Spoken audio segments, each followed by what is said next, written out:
Turid, Karlsen, Seim. Thank you, and thank you for being faithful. This will not be, to the degree the other lectures were exciting, this will not be as exciting. It doesn't excite me as much. And I would say for the title, when I made a title at the very beginning, when I had to submit a title, and there will not be so much multiplication of an ending as there will be about aborted closures.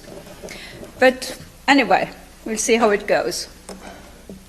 And it will deal with both Luke and John in reference to what I did in the first lecture. So there is an attempt that makes them cohere. Both Luke and John have been supplied with alternative or supplementary endings. And when I've told this to people, they understand it when it comes to John, but they have no idea about whether there is an extra ending to Luke. So that's been the first question every time I've launched my topic. My answer to that is that Luke, writing a second volume,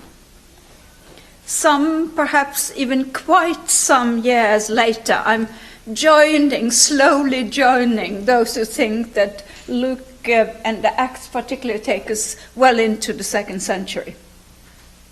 So some years after, Luke is writing another volume, and after having completed the first, and he sees the opportunity to expand and alter the ending of the first volume by having a second volume provide a revised version of the same event, or events in plural rather. In the case of John, I belong to those who are reasonably convinced that the Gospel of John has another duplicate chapter attached some time later, and in a manner which in literary terms is neither smooth nor elegant. In fact, the lack of a fluent narrative transition is so obvious, even clumsy, that one wonders why it was left like that. Why was the second endings needed or considered to be necessary? Why did not the first suffice? Admittedly, the early endings, I don't know whether I should call them the first or the early, that I may be a little wavery on that point. Admittedly, the early endings leave open about as many questions as they answer. Luke has most of a narrative closure, even if there is no explicit resolution, as I discussed yesterday, as to Jesus' whereabouts after he has withdrawn from the disciples, even though it's likely that he was transferred into a heavenly realm. In John, there is a formal closure of the gospel, reflecting upon its overall purpose, as well as affirming the text that is that which they are left with as Jesus finally part from them, just projecting the future situation of believers, all those who have not seen and yet come to believe. Indeed, in the Gospel of John, Jesus constantly addresses the situation when he will no longer be with them. But his departure is, as already mentioned more than once, never narrated. In fact, neither gospel has an ascension story. Luke hasn't an ascension story. Neither has John, and I've constantly quoted Wayne Meeks's explanation for this during this day, so I'm not going to repeat it yet again, but I still do believe that he is very right in saying, at least in the case of John, that descent and ascent belong exclusively to discourse and not to narrative. And that's partly true for Luke too, in the first story. In the post-resurrectional appearance stories in Luke and John, individual appointments or assignments by Jesus with a view to future developments and responsibilities beyond the gospel narrative itself are not a prominent feature. And I've been very struck by this when working on this. There is no planning ahead, or at least no specific planning ahead, or giving particular persons particular tasks or realm or areas of authority. It is more or less absent. As I emphasized in yesterday's lecture, in John the disciples are collectively and indifferentiatedly, if that is an English word, with no one singled out and particularly mentioned by name, commissioned to be witnesses from Jerusalem and onwards. There's nothing. It's said to all of them collectively, but not to any one particular in person. This does not exclude that persons in the stories occasionally are being named. An appearance to Peter is briefly referred to, but not properly narrated. And beyond the episodes with Mary Magdalene and Thomas and John, as well as the mention of the otherwise unknown Cleopas in Luke, the 11 come into view only as a group. In Luke's case, including the vague party of toys, sin of toys, those who are with us.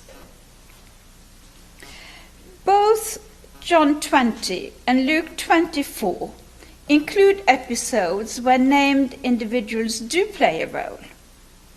For some of them, like Cleopas, it is his one appearance in the gospel story.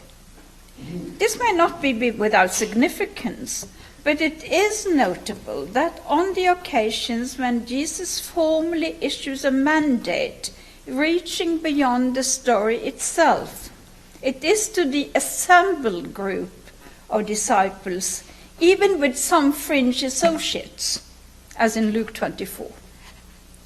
The power of the keys to forgive and retain sins is extended to them collectively.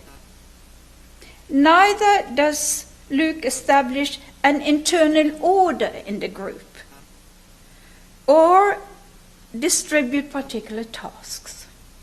There is no division of labor between them established.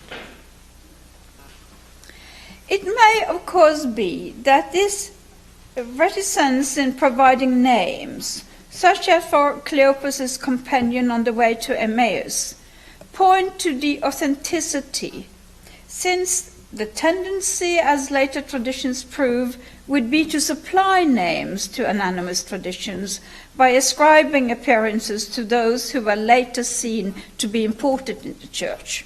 One put them in place, so to say.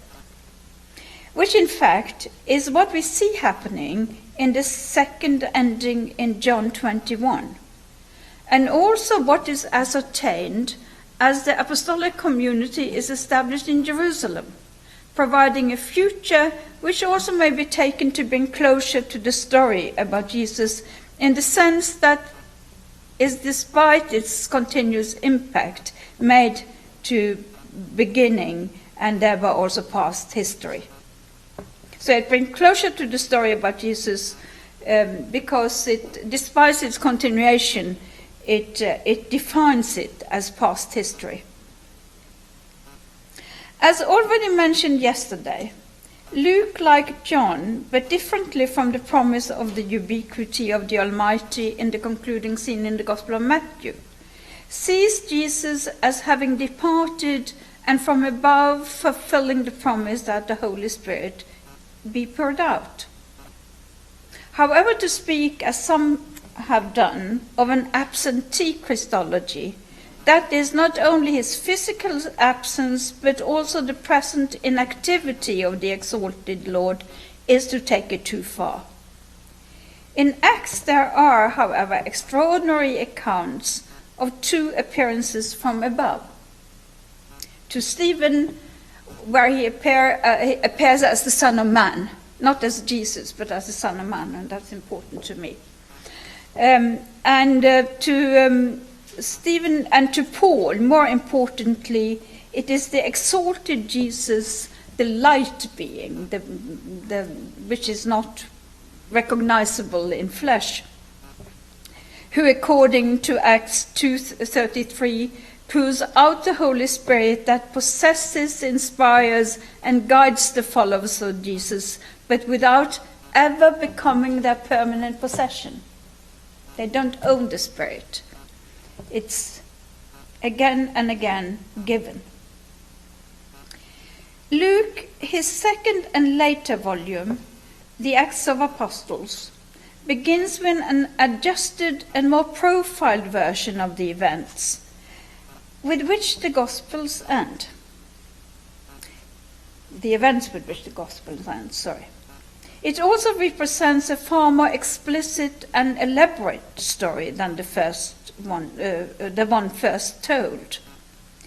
Differently from Luke 24, the departure of Jesus is explicitly narrated as an ascension, a transfer from earth to heaven, from earthly to heavenly existence, from sarx to doxa, as I discussed yesterday, and that becomes ultimately clear in Acts, that interpretation may be defended. The ascension in Acts 1 has iconographically come to serve as the master narrative, imprinted in our minds as the story of Jesus' departure. If you ask people, this is what they know and what they imagine. This is how it happened, the story in Act. This more detailed second story exhibits, according to Gerhard Lofink, the vocabulary and narrative features characteristic of the Gattung, we are in Germany, rapture story, or Entrückung, as he names it. It concludes the person's time on earth. It is witnessed on earth and narrated from the perspective of these witnesses. And we saw that happened in this text. It's told from the disciples' perspective.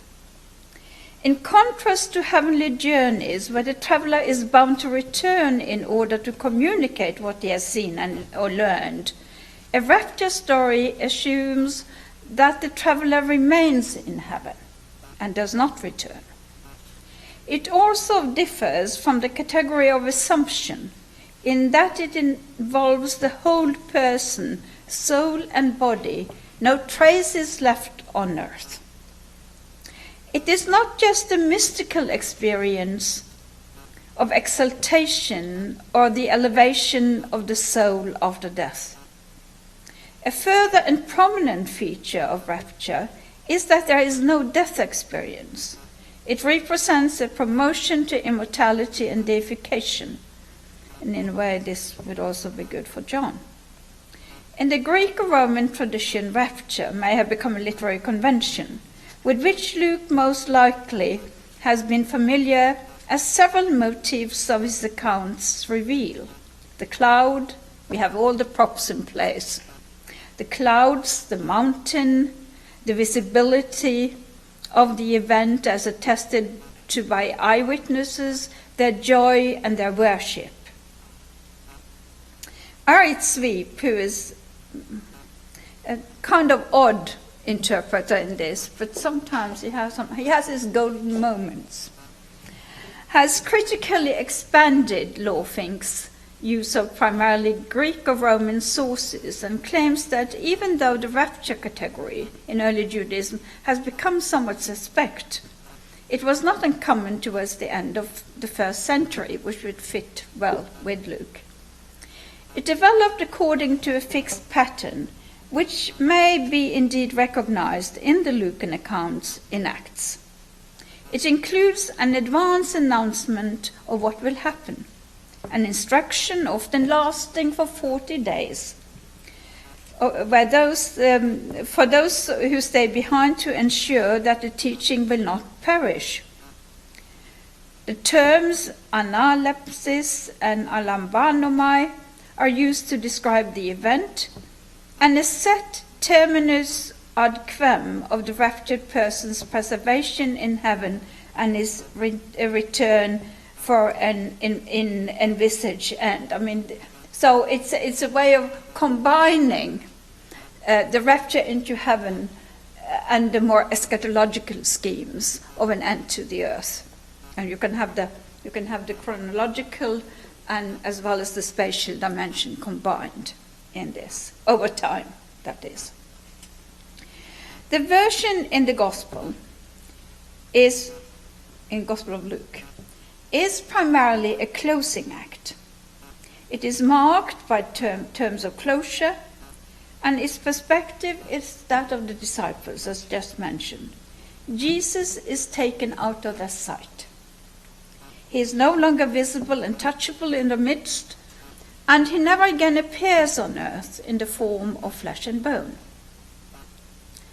There is, as I said also yesterday, no reassurance of everlasting ubiquity, no promise that Jesus himself will be with them always and everywhere, as it happens in Matthew. Indeed, Jesus no longer has his place on earth. He has been shifted to heaven, and he has left them behind. However, in his place, the promise is that the disciples will receive the Holy Spirit as he pours it out from high.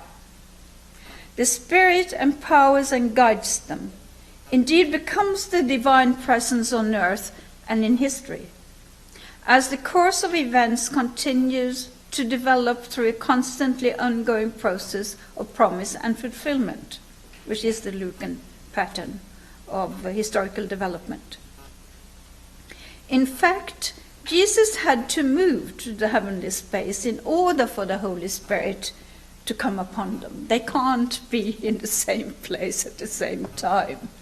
He had to leave for the Holy Spirit to come.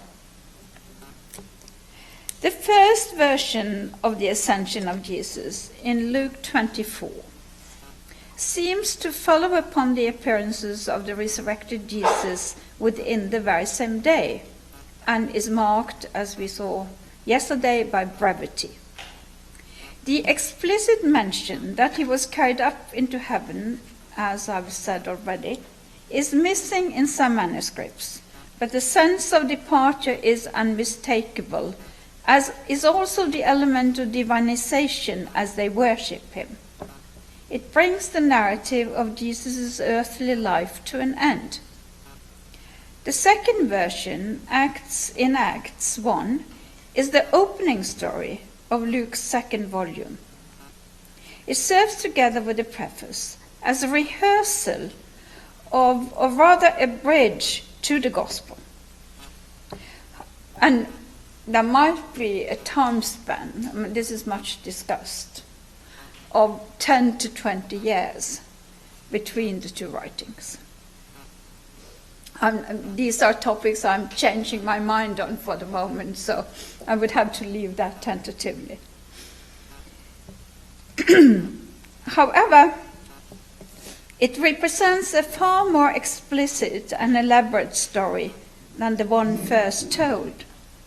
And the ascension is no longer assumed to take place on the very same day as the appearances, but only after a period of 40 days, during which Jesus is giving instructions through the Holy Spirit to the apostles whom he had chosen. This emphasis on the election and instructions of the apostles, and this is all according to Acts 1, the emphasis on this period, quite prolonged period of 40 days, for election and instructions of the apostles, prepares for the exclusive role of the apostolic collegium in relation to the restoration of the people of God in the first part of Acts. And there's no trace of that in the gospel story.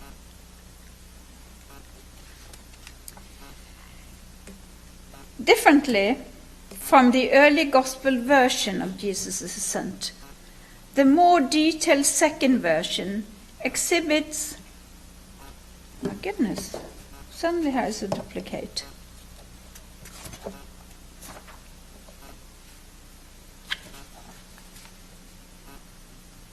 I'm sorry about this. It seems that my computer has messed it up.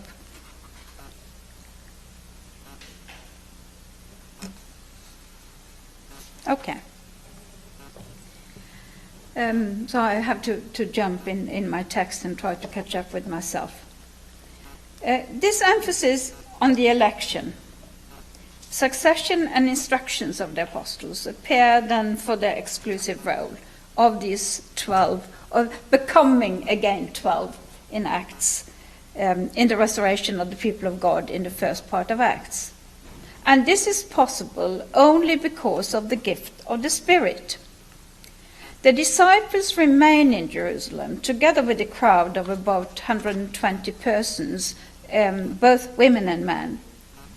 However, again the 11, soon again to be 12, are together with a group of associates, much in the same way as in Luke 24. And they are all included when the Spirit is poured out as the prophecy of Joel is fulfilled. Because of the formulations in the prophecy of Joel, there must be women present, since otherwise the Joel prophecy would not have been fulfilled. But on the whole, Acts presents a male consolidation when leadership is being established, bringing women to serve in silence, if not the Spirit empowers them to speak charismatically. And this is very different from the gospel. It would be far too much in a lecture like this to cover for the further developments in Acts. The point is simply to show how Luke, by way of a later volume, where the beginning represents the duplications of the first volume's ending, is taming the message of the last chapter of the Gospel, is taming its potential. Now I'm speaking of the last chapter in Luke. The first chapter in Act is then taming the potential for this message and its potential for less hierarchical models of exercising authority and the powers of the key. It's putting things in place according to later times. However, it is inherent to the Lucan concept of remembrance that Jesus continues to be present in the collective commemoration of what he told them when he was still with them. And the story concludes by his departure, but yet constitutes a continued presence, as it may be interpreted by Acts, but not replaced.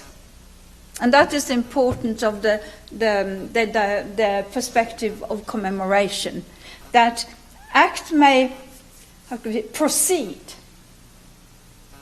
and reorganize and get structures in place, but it doesn't replace the gospel. And the emphasis in Luke on keeping the memory of the words of Jesus among them is an emphasis on this remaining authority of the words of Jesus. And they are encouraged to remember them. So there is a kind of subversive element in this hermeneutics of commemoration in Luke Acts, which I think it's very important is there. In the case of John, there is already mentioned initially in this talk an emphasis on corporate witness. And in chapter 20, there is an astonishing absence of prominence. Generally, I find in John an emphasis on corporate witness. This is evident in the Johannine narrative of the disciples' arrival at the empty tomb on Easter morning. That's the beginning of 20. It's a convoluted and literally awkward episode where the intricacies seem to secure distributions between the three persons involved. And they are Peter, the beloved disciple, and Maria Magdalene. Each of them is first witness in some respect. Mary is the first to see that the stone has been removed, so she is the first to arrive. The other disciple whom Jesus loved outruns Peter, which has made people think of him as a younger man, and is the first of the two to arrive at the tomb. And as he peeks into it, he sees the linen wrappings lying there, whereas Peter, the older and slower person, is the first to enter, so that in addition to the linen wrappings, he also sees the headcloth. He is then followed into the tomb by the beloved disciple, who also sees and believes. This latter comment has been much discussed, not least because it leaves open what the beloved disciple came to believe. Most interpreters tend to see the race, the running race, and its result for each one of the three as indicating a ranking list between them when it comes to their progress in faith, with the beloved disciple in the privileged position of arriving at faith already in the empty tomb, differently from Mary Magdalene and Peter. Hence the garden scene, which follows, is often read epistemologically as a slower and partly mistaken advance on Mary's part towards fuller faith and understanding. And I had a major discussion on that in my first lecture this week. On the other hand, she remains there while the two men, Peter and the beloved disciple, simply go home without speaking to Mary and without returning to the story in any individual capacity. Unless John 21 is taken into account, they are never again mentioned. That is the last we hear of them in the Gospel of John. It may be that it is this unresolved awkwardness, and also awkwardness of other unresolved stories about male disciples, who by the mainstream ecclesial interests were seen to be important, which explains why John 21 had to be added. There is no resolution when it comes to the beloved disciple and Peter in chapter 20. And so the gospel ends with them having gone home. Perhaps coming back and being in the crowd at the very end, which is not unlikely, but it's never becoming any explicit reference. An alternative reading strategy for this convoluted episode, the race to the tomb, is to explore how it seems to secure a distribution between the three persons involved, so that for the account to be complete, each of them becomes a first witness in some respect. They have to refer to each other and piece their parts together into one common witness. This corresponds to the various tradition sources on which the author of the Gospel presumably draws. An initial visit of the women to the tomb, a later inspection by Peter or several other disciples, and finally a story of an appearance to Mary Magdalene. It is not a hierarchical but a corporate witness. Indeed, the gospel story itself is a composite result. of these various stories and witnesses being brought together into one story. It is not difficult to understand that secondary endings securing the allocation of authority, there is no resolution of authority in these ending chapters originally.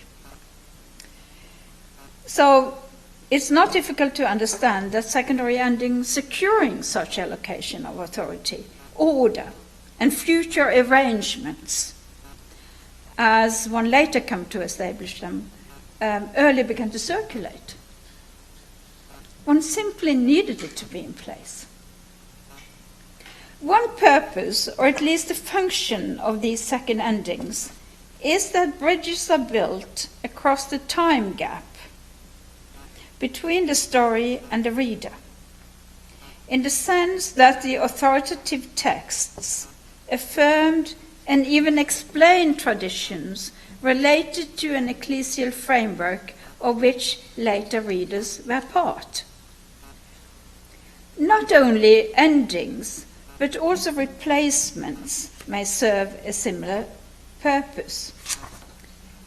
A textual tradition, perhaps represented by Tatian's Diatesaron and Afrahat the Persian, has, for instance, Mary the Mother at the empty tomb in the garden, replacing Mary Magdalene.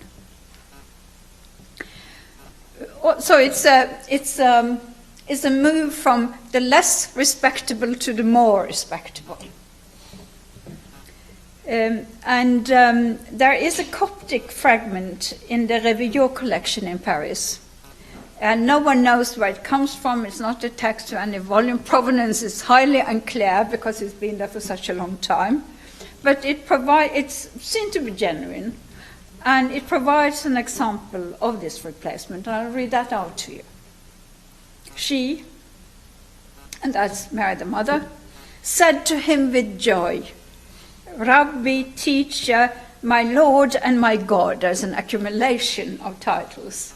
You have risen, you have really risen. She wanted to take hold of him in order to kiss him in greeting. But he stopped her and requested her, my mother, do not touch me. And there's a lacuna. A little, oh my mother, for the garment that my father put upon me when he raised me up, the one in which I remained 9 months in your womb. This is Jesus speaking to her. Know these things, O Mary, my mother. This flesh is that which I received from you. And that's why I like this text, because it supports my Aristotelian reading of John. But I don't think this is primary, though. This is the one that rested in the tomb. It is the one that also now has risen today, that which is now standing before you. Look intently at my hands and my feet, O Mary, my mother. Know that it is I whom you nourished. Do not, O my mother, that I am your son. Doubt, probably. Do not doubt. There are lacunas in the text. That I am your son. It is I who entrusted you into the hands of John at the hour of going up on the cross. Now then, O my mother, hurry to tell my brothers, according to the words that I've told you, go into Galilee, you will see me. And of course, I love this text because it really brings out into the open a lot of the analysis I do of genetics in John and the relationship between the mother and the son. But it's very interesting that there's a clear reference to the garden scene with Mary Magdalene. Here Mary the Mother is in this position, and of course that's respectable. And she is an authority that might be intentional, some think, in order to avoid the criticism assigned to Celsus, claiming that Christians base their faith in the resurrection on the testimony of a woman who was known to be maudlin. one exclude the possibility that the text originally only said that Mary, without any further identification as to which Mary was meant. And that's, of course, a possibility. If there's only Mary, which Mary would that be? And this eventually led to two different traditions, one claiming Mary Magdalene and the other Mary, the mother of Jesus, despite the fact that the name Mary never is applied to Jesus' mother elsewhere in the Gospel of John. Finally, one might see it as part of an ecclesial strategy, wishing to marginalize Mary Magdalene in order to promote Peter in alliance with Mary, the mother of Jesus. And I think that is a possibility. A general observation with regard to women in John is that women tend to disappear the further one comes from the tomb. Thus, when John 21:14, and now we are into the added chapter, states that the appearance by the sea in Galilee was the third of Jesus' appearances to his disciples, this enumeration implies that previously there had only been two.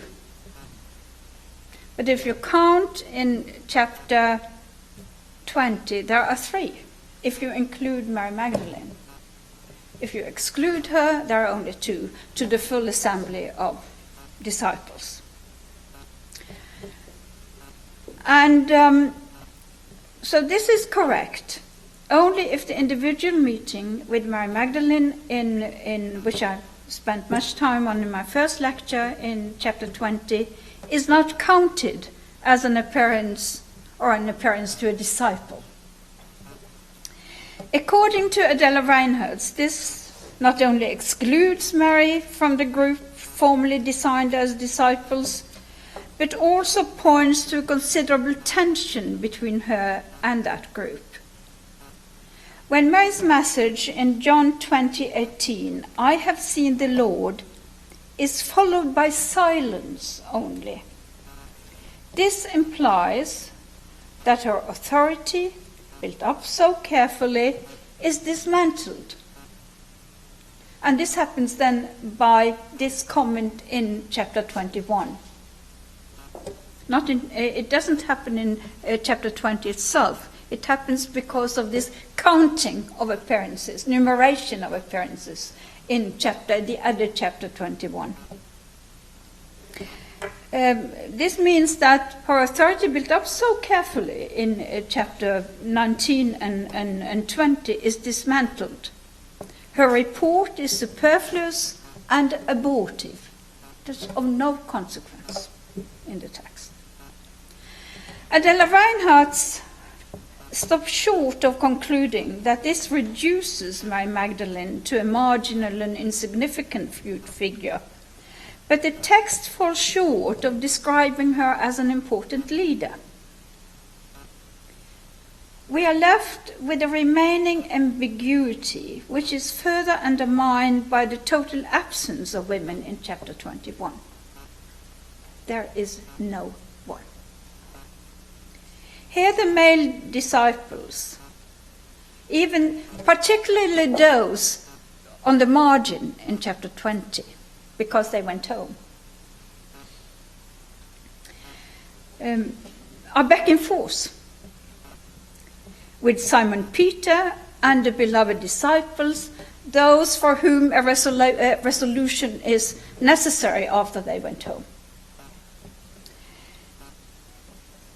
They are securely placed now by chapter 21 in leading roles of future importance until they follow Jesus also in death. So chapter 21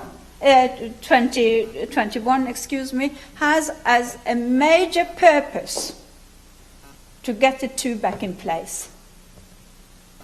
After chapter 20 where they really don't do very well. I should be clear from this. I share the common view that the present chapter 21 in the Gospel is added sometime later. Normally, I don't easily accept that kind of resolution, because I'd like to make sense of the text as it appears to me. But in this case, I've been convinced. I think it most probably is a later addition. Indeed, the first ending, where the narrator refers to many other signs of Jesus, not written in this book, may easily have been understood to invite additions.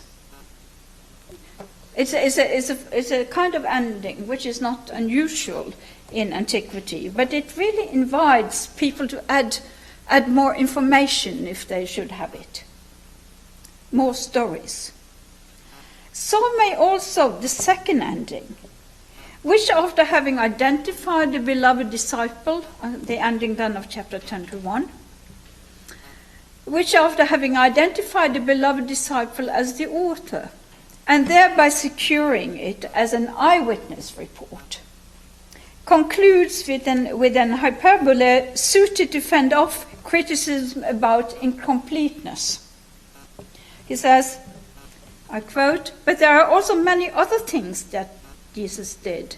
If every one of them were written down, I suppose that the word itself could not contain the books that would have been written." This, unquote.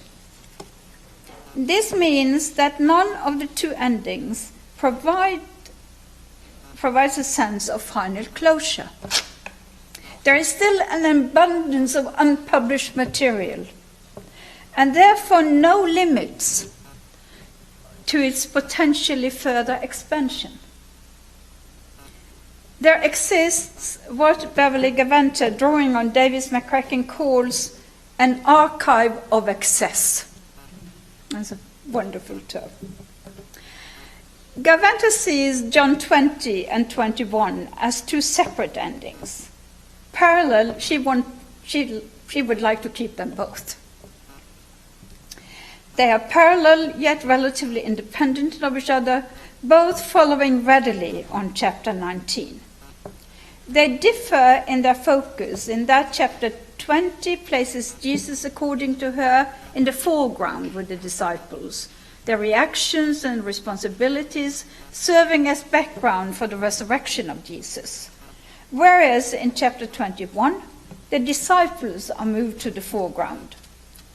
An analogous shift may be discerned between Luke 24, 42 to 52, which is the first resurrection story, if that is what it is, and the second in Acts 1, beginning of Acts 1, where the ascension first is narrated with a focus on the role of Jesus, and the second time in Acts with a focus on the promise to the disciples. I don't share that analysis. I think the perspective is in both cases with the disciples as they remain on earth. But that's another discussion. She tries to find a parallel by doing this. However, in John, a lack of resolution and completeness implies that closure in the Gospel of John cannot be narratively secured. Or, as Gaventa expresses it, the quiescence presumed by closure is diametrically opposed to the Gospel itself. How can a Gospel possibly come to a close? There is always an archive of excess, making John's Gospel, as also Ernst Käsemann once remarked, an abbreviation. So far, I find her interpretation attractive. I really was excited by this when I read it.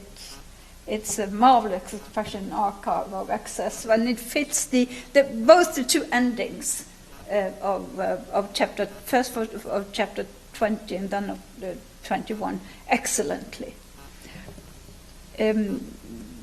So I liked it indeed. But when she continues, by seeing John 20 as providing a reasonable form for closure, with Jesus returning to the Father and leaving behind, I quote, a stable group of followers, this does not and cannot, to my mind, do justice to the ongoing, never-ending character of the disruption created by the descent of Jesus from the Father. Nor do I follow her in finding that chapter 21 offers another kind of closure, or perhaps she calls it anti-closure, one that opens up the futures of Peter and the beloved disciple, one in which the community authoritatively asserts the reliabilities of its traditions, and one that knows that Jesus' story will never close, because they remain. And that, of course, is my reservation with it. It keeps the stories it loves, but it doesn't need them to be kept alive, as it is originally told in chapter 20.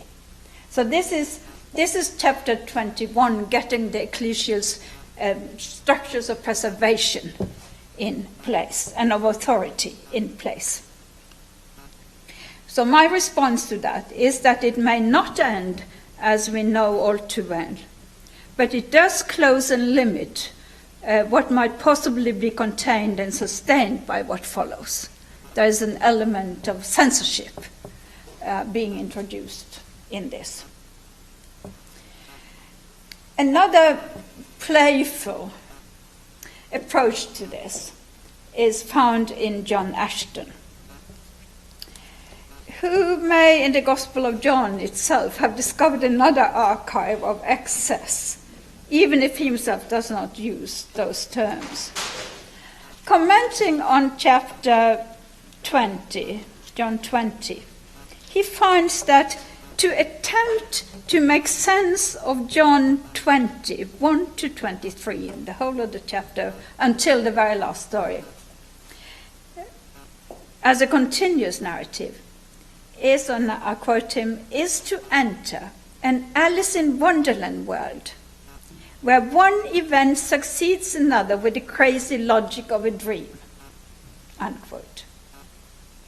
And the incoherence, another quote, and the incoherence that ensues as soon as these 4 episodes are read in a continuous narrative is perhaps the strongest arguments for treating them apart,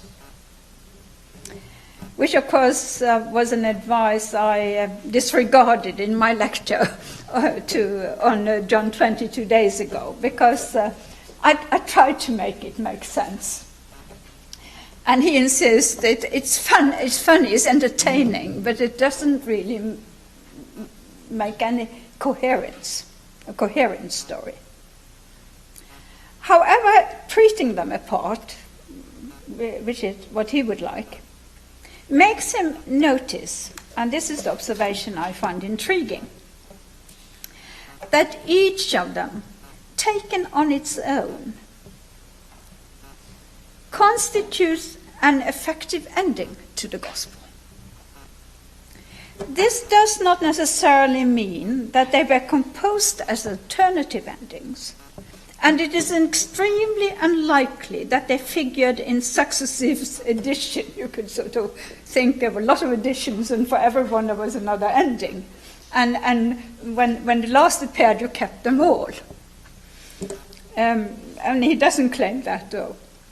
But each of them might well serve as a rounding of the gospel story, and it would round it off differently. Someone could experiment and make each of them an ending and see how the gospel would read in light of that. He is, of course, neither right nor wrong, because we can't know.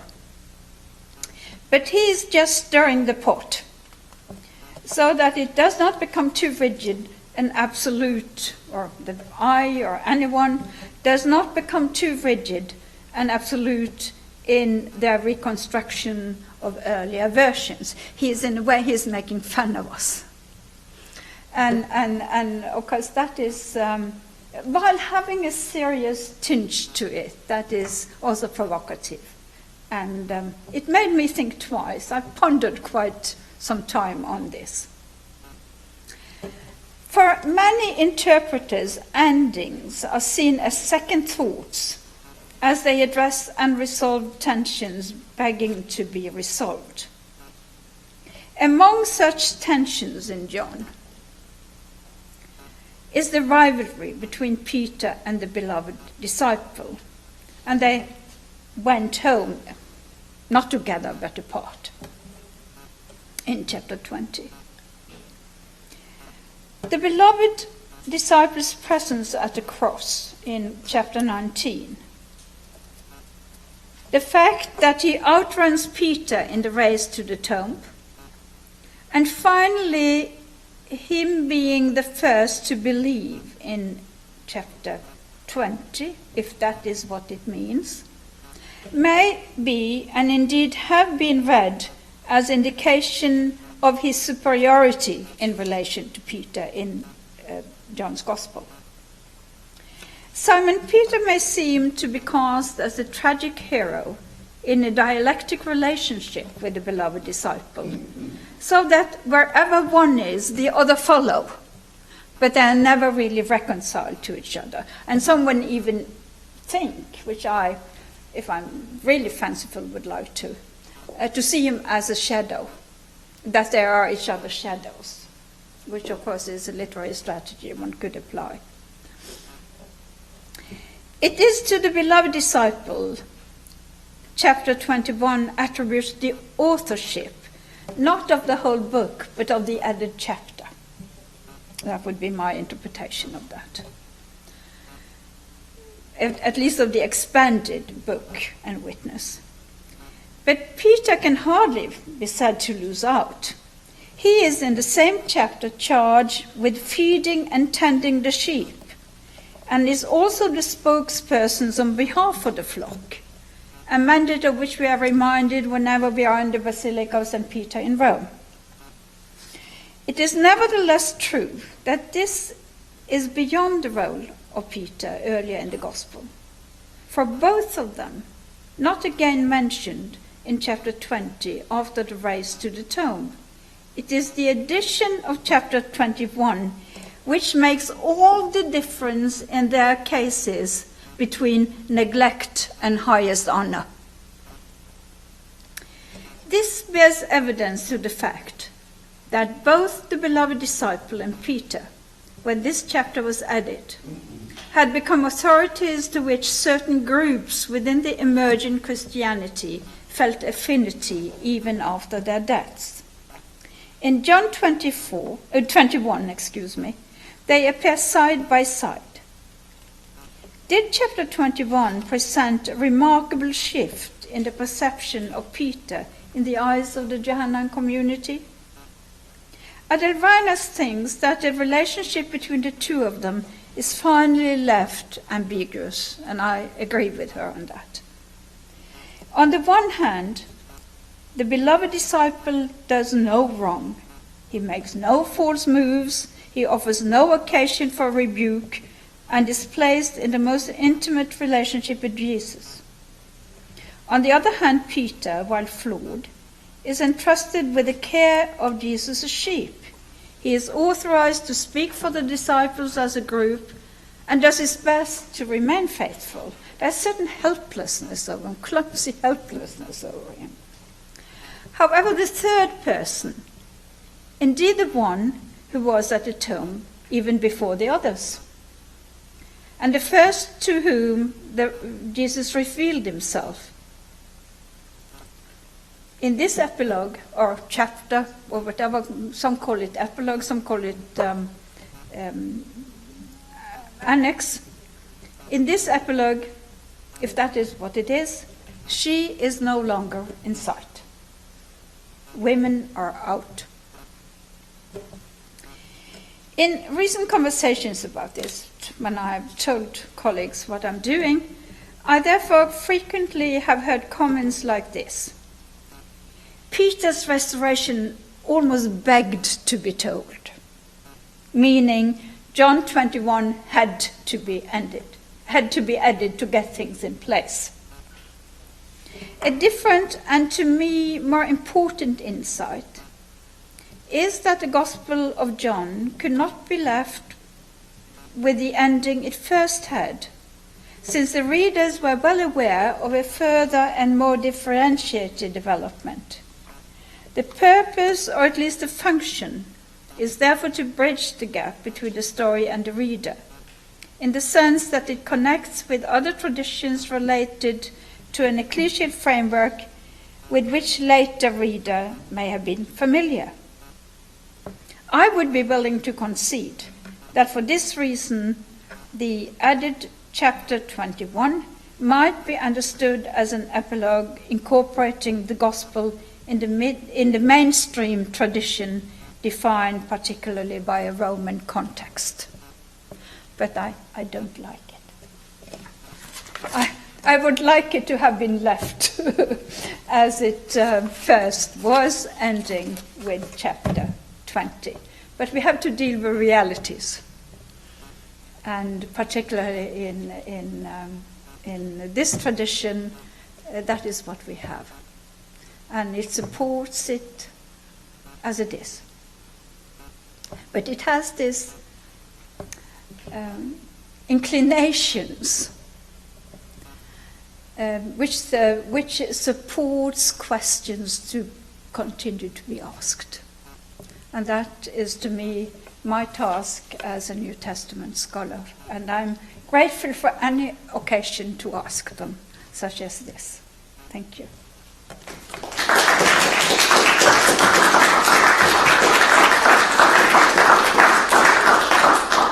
When I first got to know Professor Seim Turid well, I was impressed by her eloquence in talking about novels and films.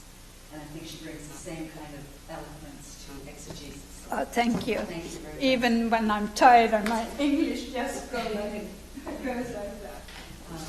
We have a little time for questions, and we can continue conversation at the reception in the Sarah Smith Gallery. Rob. Thank you, Professor Seim. I found that very insightful. One of your major points is that John 21, the edition, provides resolution to that what is unresolved, in the sense that Peter and the beloved disciple went home and never took time. I wonder, just briefly, I mean, you kind of were dancing around it a little bit, but could you respond and reflect upon John 21, 20 to 23? And I wonder, in a sense, if actually Peter is resolved, in some sense that, okay, he's redeemed in that he gets to affirm that he loves Jesus 3 times, making up for his denial. Yeah. But then you have almost kind of like rebuke in the sense that he's like, well, what about John? And Jesus is like, well, what is that to you? So I wonder if that could be read as a rebuke, and in some sense if that might still leave it unresolved for Peter, and kind of put Peter in an inferior, at least in an inferior light than the beloved disciple, which kind of you said. That it's an interesting question, but I would ask, I think, the question differently, because I wouldn't ask what would that be to Peter. I would rather ask what would that mean to me as a reader.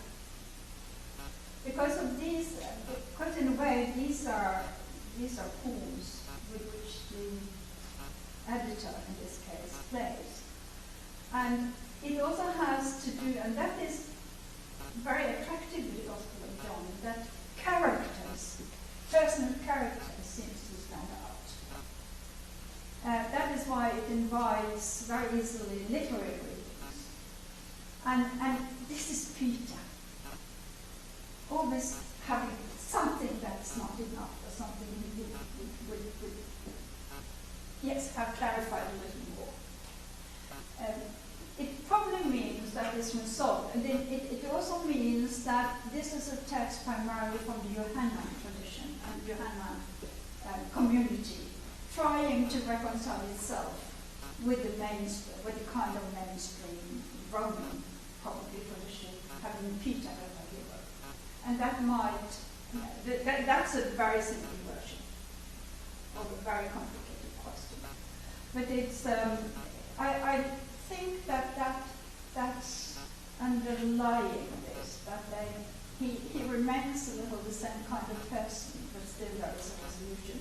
The one thing I didn't say is the first story of this wonderful captured fish, which no one really understands why is there? Because it has nothing to do with anything else in the context. And still, this is like coming out of an archive of excess. You have this very good story and you want to dig in. And of course there is the 153 fishes. If anyone can come up with an explanation to that number of fish, you can write an article on that. Because there's a lot of discussion on how you can count and how you can come up with different solutions. And no one has really convinced sufficiently many about their own version. So that may be an answer somehow. And to pick up on something you said about, what does it say, what is it not so much what is Jesus saying to Peter, but what is this story saying to the audience.